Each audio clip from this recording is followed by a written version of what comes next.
Hi guys, this is the last day with Coach K, and for today's episode, we're going to talk about 5 simple tips that you can use for the race this weekend. It's a 70.3 race, the Century Tuna Ironman 70.3 this coming March 8th at Subic Bay Freeport area. So I hope you find these tips helpful in accomplishing the race, especially if it's your first time. This is actually the inaugural event of the Century Tuna Ironman 70.3. They've had several races done in Cebu for the past 5 years, and this is the first time they're going to have it in Subic. Subic has been very famous in the triathlon community.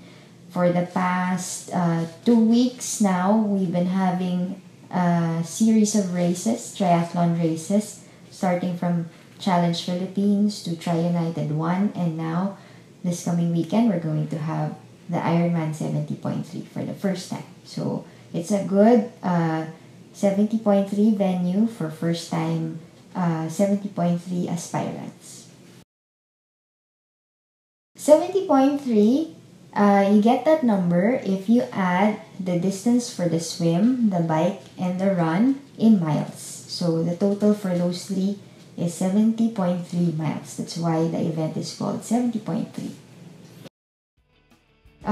As the distance of a triathlon gets longer, more and more the value of being a patient athlete becomes more important. Basically, triathlon is an endurance event, but the longer the race, the more you need to be patient with your pacing because you have a limited supply of energy that your body can create. So that translates to a limited supply of carbohydrates. But if you pace well, you'll be able to use your fat storage, and that allows you to be stronger until the end so that you can save that energy from the carbohydrates until the end is near and you can finish strong at the end of a 70.3 event. Well, it's a distance that's becoming more and more popular among the local triathletes. It's difficult in the sense that it's basically half of a full Ironman, so it's not like everybody and anybody can do it. But as compared to an Ironman, I guess it's more accessible for most people because if you're an age grouper with an 8 to 5 job, so your training hours are limited. So you need a race that is challenging enough, but at the same time, realistic enough for you to train for. Because if you're going to force yourself to squeeze in training with your limited time, when you have to balance your time for work and your family and other commitments, then it becomes basically not productive anymore. So although the 70.3 distance is difficult and it's challenging, it's long enough to challenge any triathlete, whether a newbie or a seasoned triathlete. It's also relatively more realistic to train for in terms of training hours. Okay, that just means that you should have a nutrition and hydration plan ready for race day, something that you have practiced in training. So make sure that if you have a plan, you have to stick to it.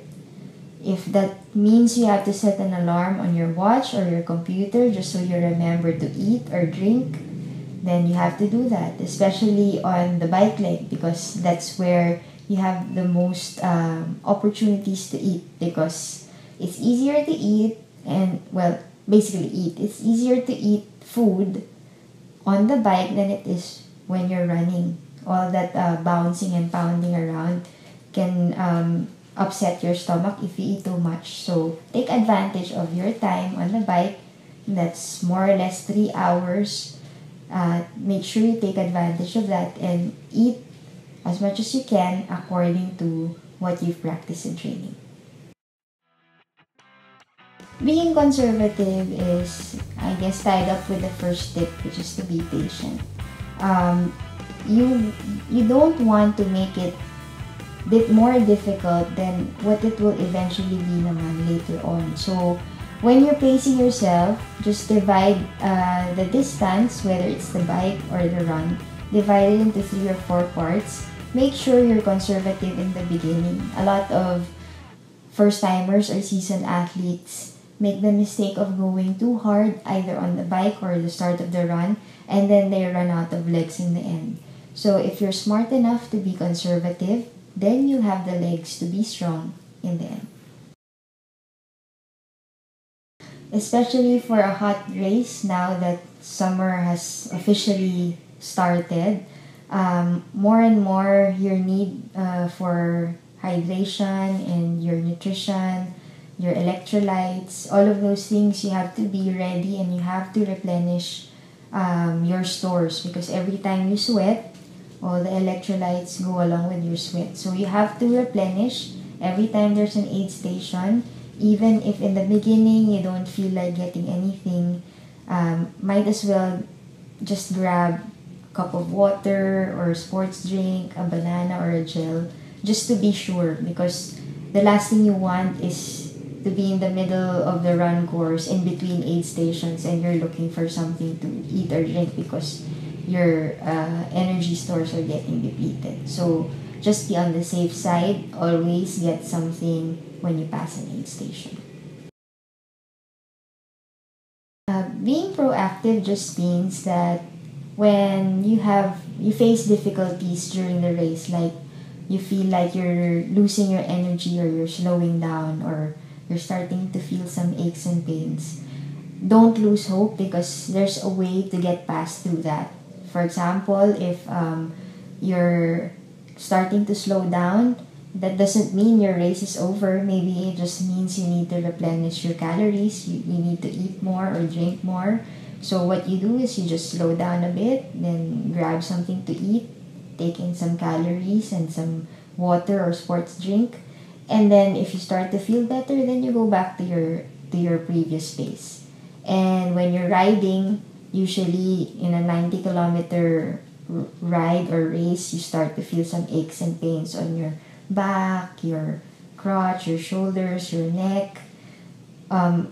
It doesn't mean that you're gonna have a bad race for the rest of the time. So all you need to do is remember, even before the aches and pains start, you already have to stand up, stretch, in between the kilometers you ride. That's 90 kilometers. So if you remember to stand up and stretch in the beginning of your 90-kilometer ride, then chances are you're going to lessen the aches and pains as the ride progresses.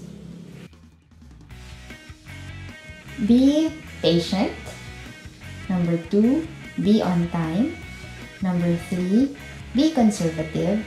Number 4, be prudent. And number 5, be proactive. I hope you find these tips helpful for finishing your first or your end 70.3 distance event. I'm wishing all of the Subic-bound Century Tuna Ironman 70.3 participants a great and safe race this weekend. I'll see you there.